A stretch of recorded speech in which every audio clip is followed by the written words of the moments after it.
Nós vamos hoje continuar com a nossa série de mensagens que demos o tema de Os Nãos de Deus.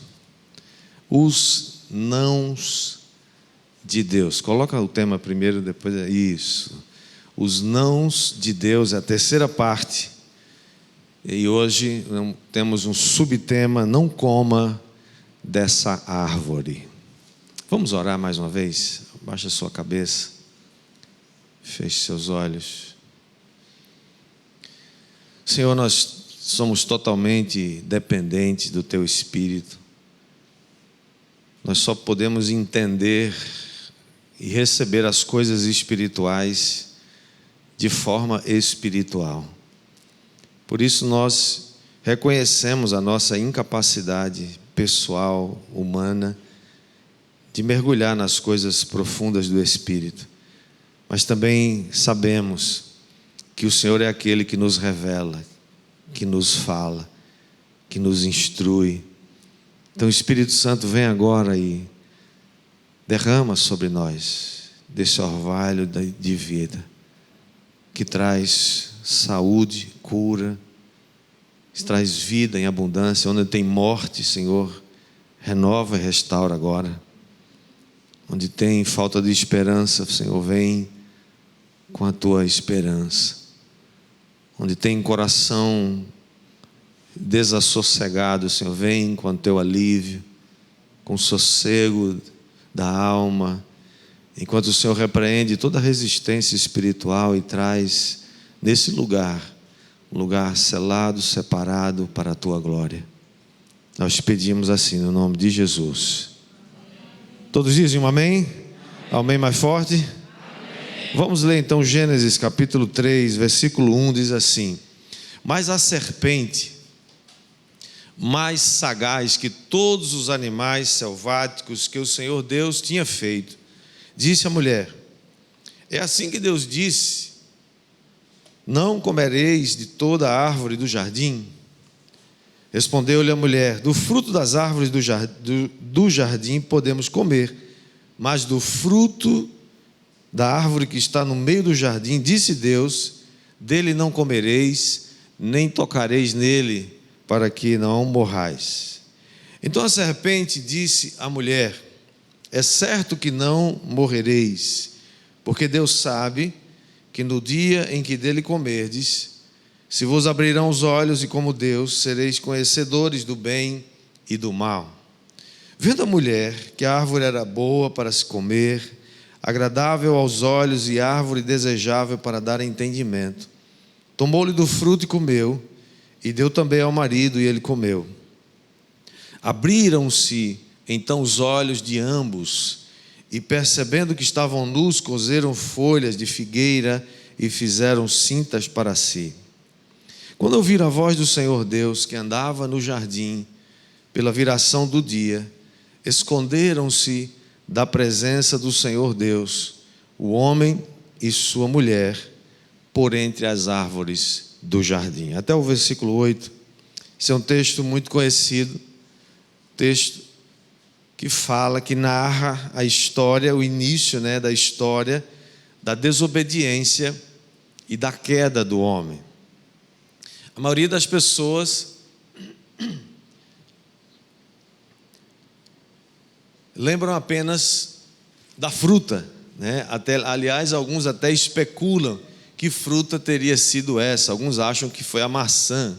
A Bíblia não diz nada sobre isso. A Bíblia simplesmente diz que Deus colocou no jardim Adão e Eva e disse para eles que eles podiam comer de toda árvore do jardim, menos da árvore do conhecimento do bem e do mal.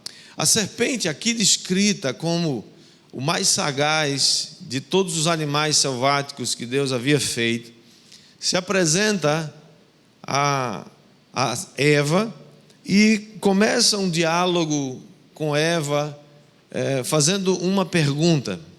Essa pergunta foi previamente, cuidadosamente manipulada para levar o seu interlocutor a uma conclusão errada.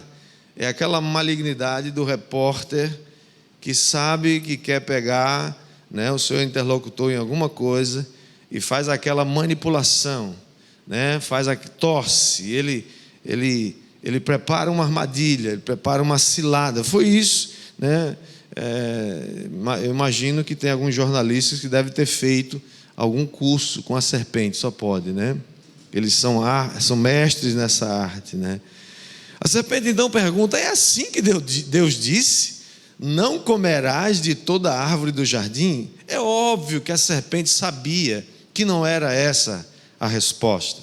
Não era que Deus não proibiu de comer de todas as árvores do jardim.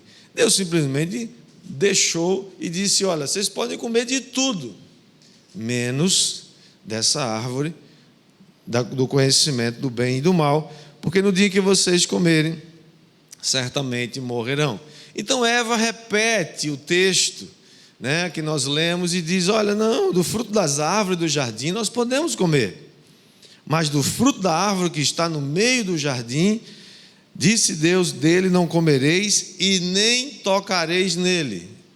Eva começa a acrescentar alguma coisa que Deus não disse. Esse é um dos problemas muito graves que a gente muitas vezes encontra, a gente acrescentando o que Deus disse ou diminuindo, reduzindo aquilo que Deus falou. Note que na resposta de Eva, ela acrescenta alguma coisa àquilo que Deus havia dito. Portanto, isso aqui nos ensina alguma coisa. Antes de responder uma pergunta, tenha cuidado, vá consultar o original, vá consultar o que diz o manual do fabricante. Quem é o nosso manual do fabricante? A Bíblia Sagrada. O que a fonte original havia dito? Temos que voltar lá em Gênesis capítulo 2, do verso 15 ao 17, que diz assim: tomou, pois, o Senhor Deus ao homem e o colocou no jardim do Éden para o cultivar e o guardar. E o Senhor Deus lhe deu esta ordem: de toda árvore do jardim comereis livremente, mas da árvore do conhecimento do bem e do mal não comereis, ou não comerás, porque no dia em que dela comeres, certamente morrerás. A ordem era clara, muito clara: vocês podem comer de tudo, só não come dessa aqui, ok? Ok. Veja, comer daquela árvore era uma possibilidade, estava lá disponível. Deus não colocou uma cerca de proteção naquela árvore, Deus não levantou muros, Deus não colocou câmaras de segurança, né? Não colocou alarmes, nada. Deus simplesmente colocou lá a árvore e deixou que eles decidissem. Por que Deus fez assim? Aliás, alguém já me perguntou uma vez, dizendo assim: ô pastor, Deus é onisciente, né? Sabe de tudo, sabe. Deus sabe o que vai acontecer no futuro, já no começo sabe. Bom, se Deus já sabe o que ia acontecer, por que Deus não impediu que Adão e Eva comessem do fruto? Por que mesmo sabendo, Ele não impediu que eles comessem daquele fruto? Por uma razão muito simples, irmãos. Porque assim como Adão e Eva, nós também temos que aprender a fazer escolhas. E mais do que isso, nós temos que aprender a ser responsáveis pelas nossas escolhas. Eles tinham que decidir se iam obedecer a Deus ou se iam desobedecer, se eles iam confiar em Deus ou se eles iam duvidar do que Deus havia dito, como eles acabaram fazendo. E a razão disso é porque Deus nos criou para que a gente o amasse. Deus criou você para amar a Deus, diga amém. Você foi capacitado por Deus, pelo Espírito Santo. Hoje você está capacitado para amar a Deus. E quando Deus nos deu a capacidade de amar, Ele não tirou de nós o direito de escolha. Jesus resumiu toda a lei e os mandamentos em apenas 2 mandamentos. Quais são eles? Amarás o Senhor teu Deus de todo o teu coração, de todo o teu entendimento, toda a tua alma, de todas as tuas forças, e ao próximo como a ti mesmo. No entanto, tudo isso continua no nível da escolha. Você continua escolhendo se você quer amar a Deus ou não. Esse direito não pode ser retirado de um ser moral que faz escolhas. Assim, não pode haver liberdade para amar se você é livre. Aliás, a ética de Deus é a ética suprema do amor, ou seja, é preciso ter liberdade para escolher amar ou para não escolher amar. Eu sou livre, você é livre para amar ou para não amar. Você é livre para obedecer a Deus ou desobedecer a Deus. A gente não é livre tão somente quanto às consequências das nossas escolhas.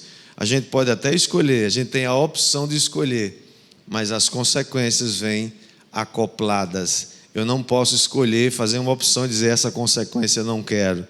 Faz parte do pacote. Agora, para que a gente compreenda tudo isso, é preciso entender o que é pecado. Se Adão e Eva pecaram e eles desobedeceram, qual é a natureza do pecado? O que consiste o pecado?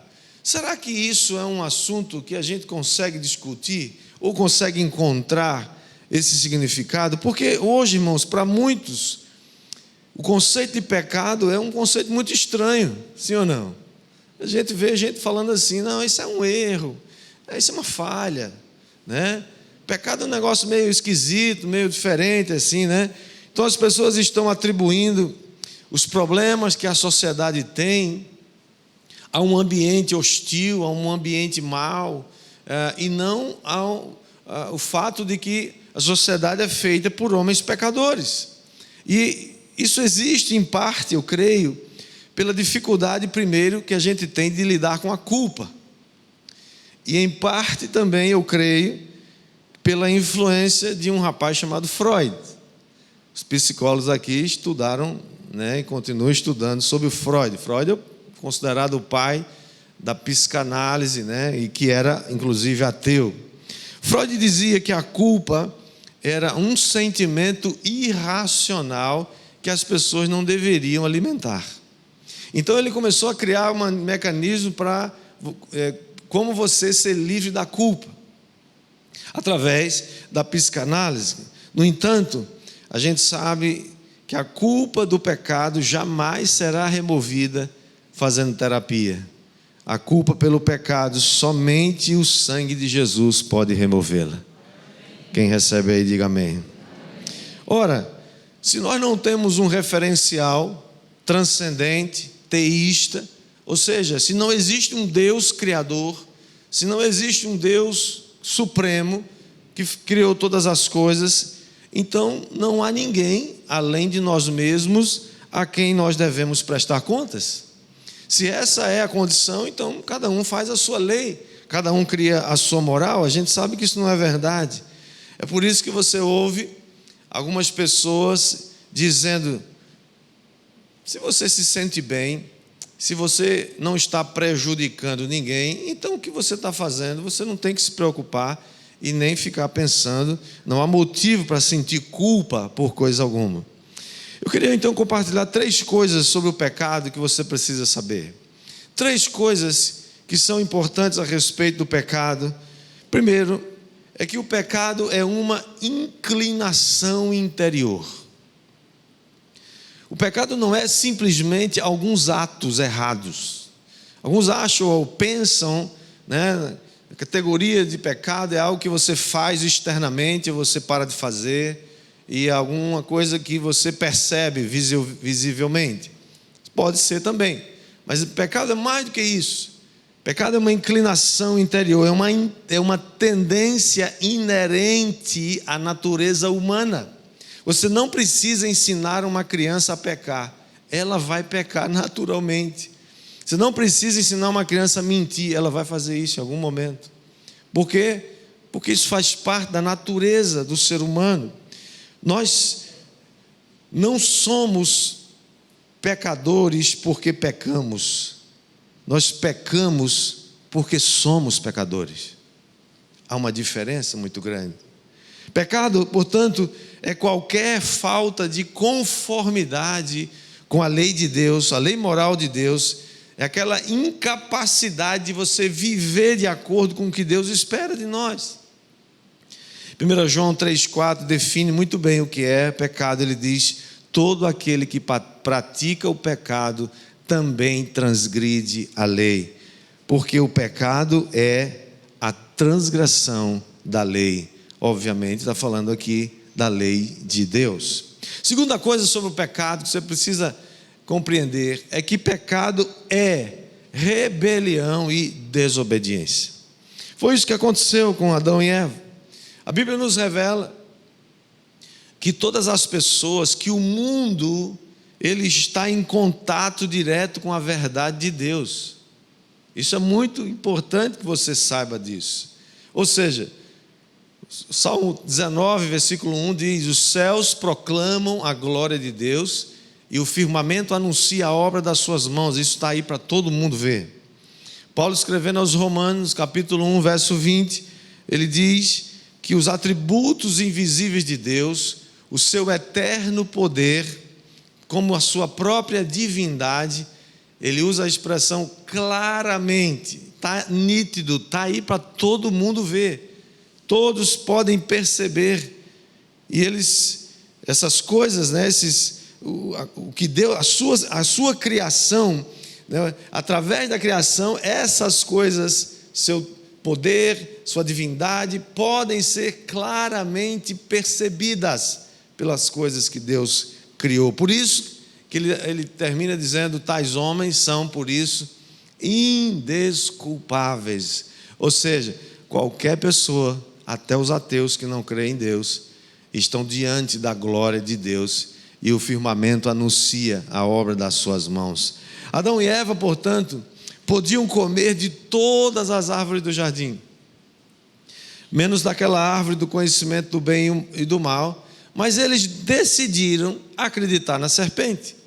Eles decidiram crer que Deus estava enganando eles, porque o que estava subjaz na pergunta ou na afirmação da serpente era: Deus não é justo, Deus escondeu uma coisa de vocês, não quer que vocês participem dessa árvore, desse fruto, porque Deus sabe que no dia que vocês comerem, vocês serão semelhantes a Ele. E Eva foi na onda da serpente. Por que isso era um engano? Porque eles já eram semelhantes a Deus. Como é que Deus fez o homem e a mulher? Gênesis 1, 26, 27. Deus fez o homem à sua imagem e à sua semelhança. Ou seja, eles já eram semelhantes a Deus. Eles simplesmente caíram no conto da serpente. Eles rejeitaram a autoridade de Deus, que dizia para eles o que era certo e o que era errado. Se rebelaram e desobedeceram. E as consequências dessa desobediência, todos nós carregamos até hoje. Terceira coisa sobre o pecado que nós precisamos entender é que o pecado, ele implica em incapacidade espiritual. O pecado nos incapacita, o pecado nos deforma. Quando nós pecamos, irmão, nós ficamos deformados. Não só nosso corpo começa a sofrer as consequências do pecado, mas a nossa alma é terrivelmente afetada.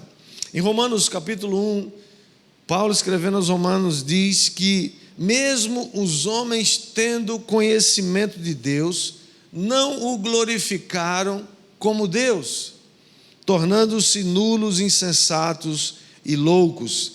Por isso, que aí em Romanos 1, Paulo diz: Deus entregou esses homens a uma mentalidade reprovável, uma maneira de pensar reprovável, desqualificada, que leva esses homens a praticar coisas horríveis, que leva esses homens a serem cheios de injustiça, malícia, avareza, maldade. Você pode ler lá no capítulo 1, são muitas outras referências que esses homens com essas características fazem.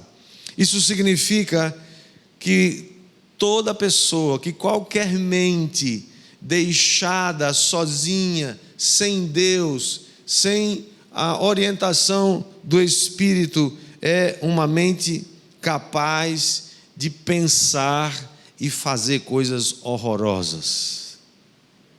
Essa é a capacidade da natureza humana depravada, caída. Não brinque com você mesmo. Não brinque com essa natureza pecaminosa caída, porque ela está sempre puxando a gente. É uma tendência, é aquela tendência de nos levar a pecar. Por outro lado, irmãos, tem coisas que podem parecer pecado, mas não é. E tem coisas que não parecem pecado, mas é. Quer um exemplo? Paulo escrevendo aos Efésios 4:26, ele diz: irai-vos e não pequeis, não se ponha o sol sobre a vossa ira. A ira de Deus, a Bíblia fala muito sobre a ira de Deus, mas fala alguma coisa também sobre a ira dos homens, a nossa ira. E essa ira aqui é a ira humana, é a nossa ira. E ele está dizendo implicitamente que você pode se irar e não pecar. É muito difícil, né? Eu sei que tem gente que não consegue se irar sem pecar. Mas é possível sim. A ira não é pecado necessariamente. A ira em si não é pecado, mas ela pode te levar a pecar, sim ou não? Alguém irado pode se aproximar muito perigosamente daquele ponto em que ele começa a pecar. Ele começa a sair do controle. Também nós não podemos confundir desejos com pecado. Desejo é uma coisa, pecado é outra coisa. É claro que tem alguns desejos que vão levar ao pecado, mas todos nós temos desejos legítimos, diga amém. Amém. Coisa linda a gente ter os desejos, aliás, são esses desejos legítimos,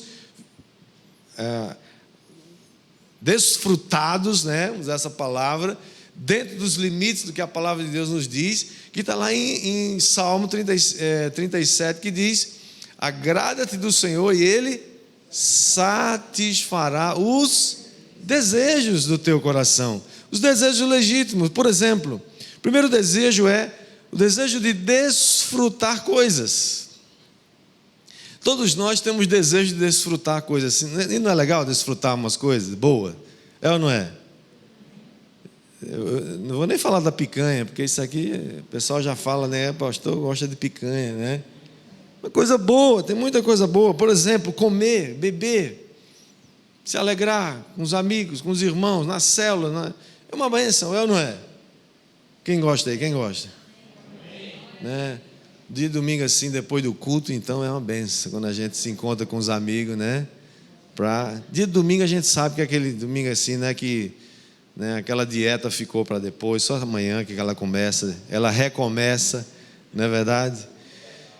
Mas quando esses desejos são praticados apenas pelo prazer de consumir e em excesso,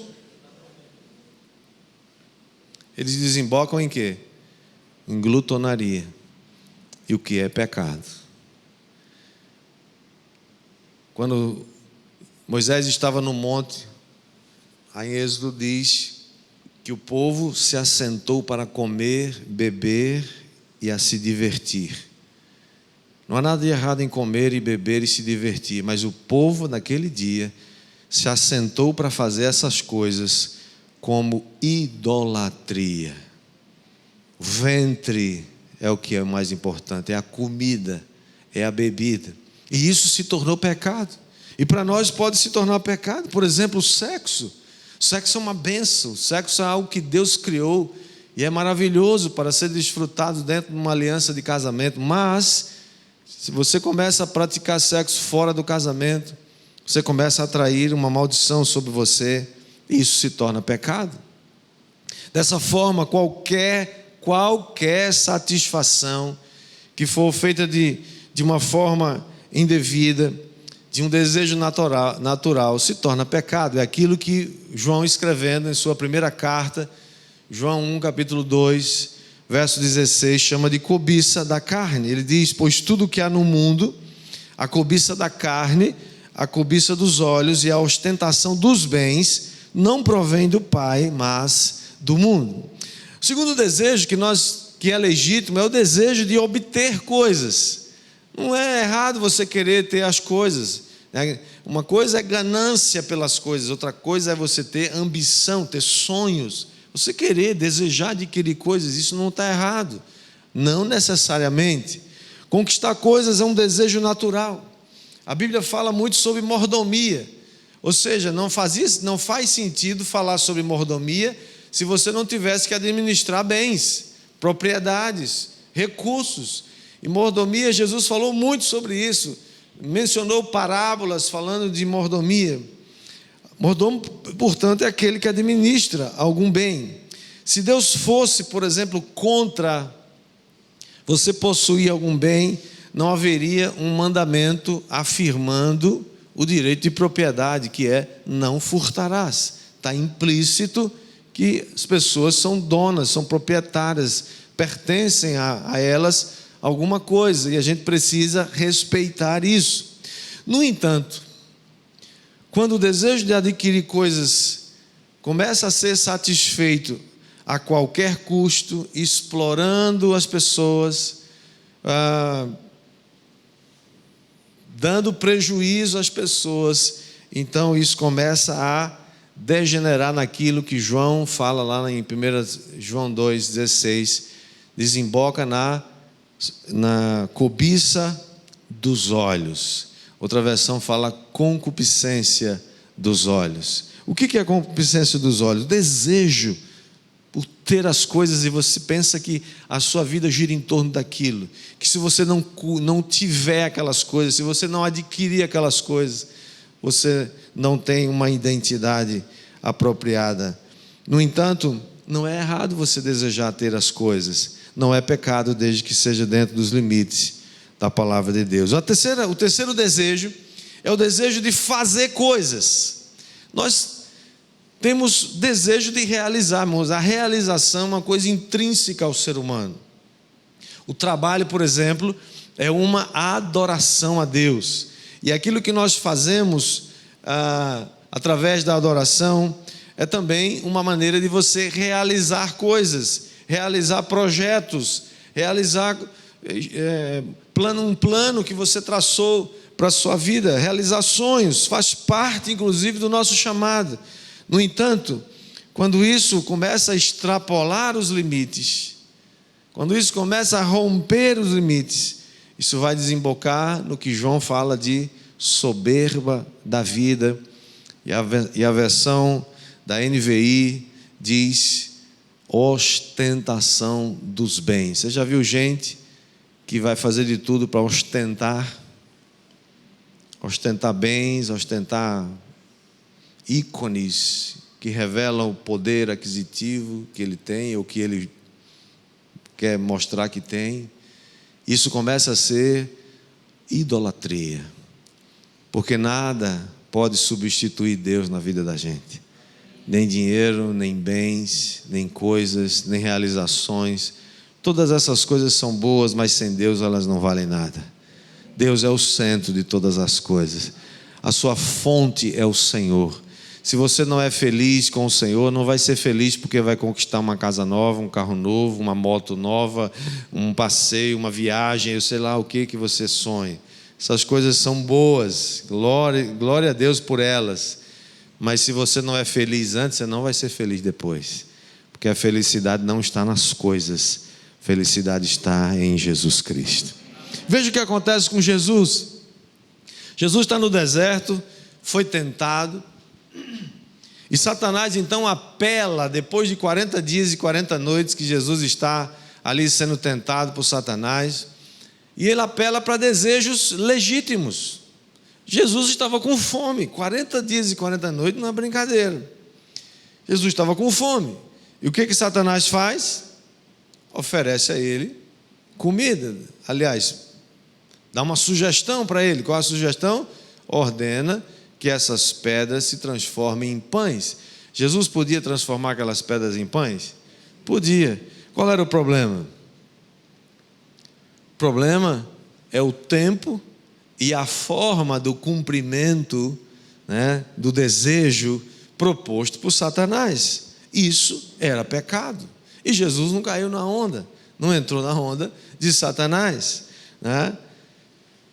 Por quê? Porque aquilo seria um milagre fora de hora e obtido diretamente da sugestão de Satanás. Quando Jesus é levado lá no pináculo do templo, né, se você ler lá em Lucas capítulo 4, você vai perceber que Jesus, o Satanás diz para ele assim: olha, lança-te daqui abaixo, porque aos teus anjos dará ordens a teu respeito, para que te guardem em todos os teus caminhos. O que é que ele estava sugerindo?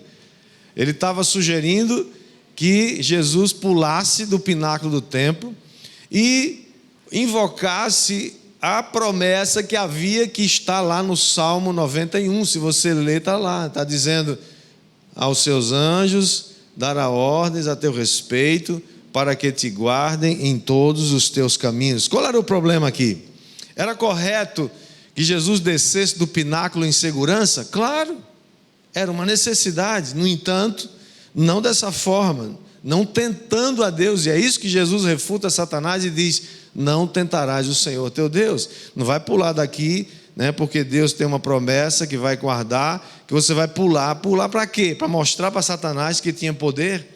Você percebe a coisa como é sutil, né? A terceira tentação qual foi? Satanás leva Jesus a um alto monte, lhe mostrou todos os reinos do mundo e disse: tudo isto te darei, se prostrado me adorares.